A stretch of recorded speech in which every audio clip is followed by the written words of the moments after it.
एलिफेंटा दर्शन की कड़ी में आज हम गेटवे ऑफ इंडिया को जानेंगे, नज़दीक से देखेंगे और कब, कैसे और किस तरह इसकी इमारत का निर्माण हुआ था, वो सारी चीज़ें आज समझेंगे।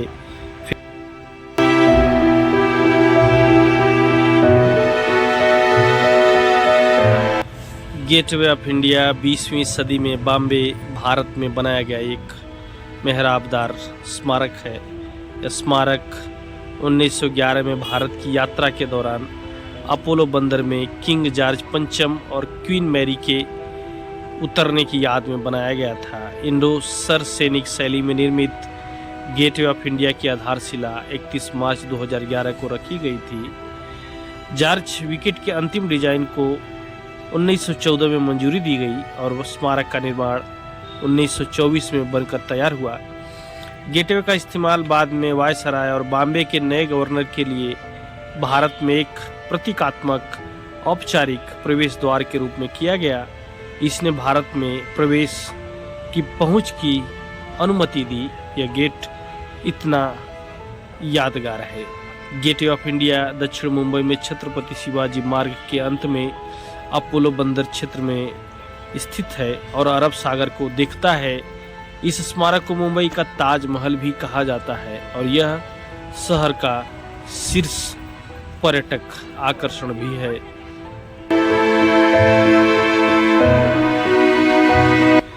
गेटवे पर 5 घाट स्थित हैं, जिनमें से 2 का उपयोग वाणिज्यिक नौका संचालन के किया जाता है। आपको एक जरूरी बात बता दें कि जवाहरलाल नेहरू विश्वविद्यालय में प्रोफेसर एन कमला गेटवे को मुकुट में जड़ा आभूषण और विजय और उपनिवेशीकरण का प्रतीक के रूप में संदर्भित करती हैं। स्मारक ब्रिटिश उपनिवेशिक शासन की विरासत की याद दिलाता है, अर्थात इसका उपयोग किसी ब्रिटिश सम्राट की भारत की पहली यात्रा और ब्रिटिश भारत में प्रमुख औपनिवेशिक कर्मियों के लिए प्रवेश बिंदु के रूप में है। आज गेटवे मुंबई शहर का पर्याय बन गया है। अपने निर्माण के बाद से यह प्रवेश द्वार समुद्र के रास्ते बंबई आने वाले आगंतुकों को दिखाई देने वाली पहली संरचनाओं में से एक बना हुआ है। यह स्थान यहूदी धर्म के लोगों के लिए भी एक प्रार्थना का स्थल भी रहा है और यहीं भी यहूदी लोग और अभी भी यहूदी लोग यहाँ प्रार्थना करने के लिए किसी विशेष दिन उपस्थित होते हैं।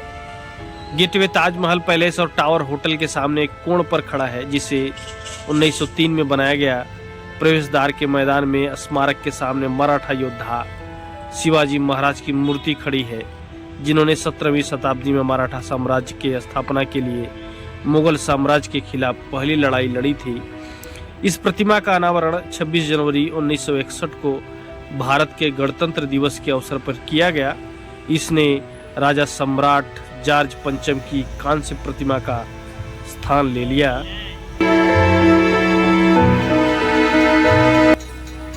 स्मारक के चारों ओर 5 घाट स्थित हैं।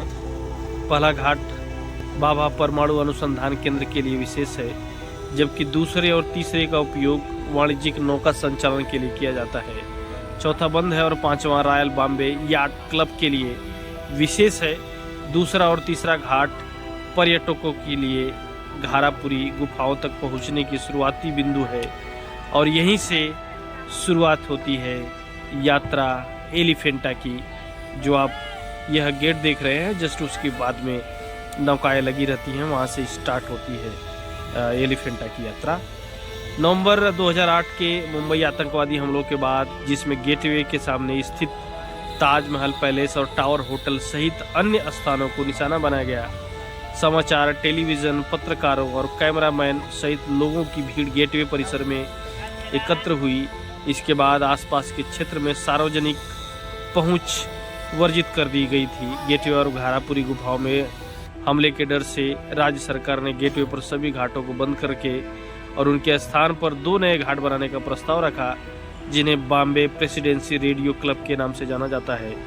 आतंकवादी हमले के जवाब में 3 दिसंबर 2008 को गेटवे परिसर में एक जुटता मार्च आयोजित किया जाता है।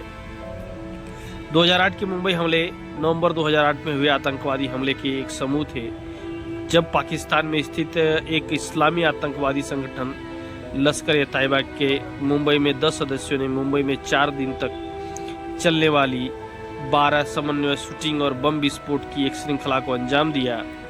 हमने जिनकी व्यापक रूप से वैश्विक निंदा की गई, बुधवार 26 नवंबर को शुरू हुआ और शनिवार 29 नवंबर सन 2008 तक चला, जिसमें 166 मासूम लोगों की मौत हो गई थी और कम से कम 300 मासूम घायल हो गए थे। मिलते हैं एलिफेंटा के वीडियो के साथ। धन्यवाद।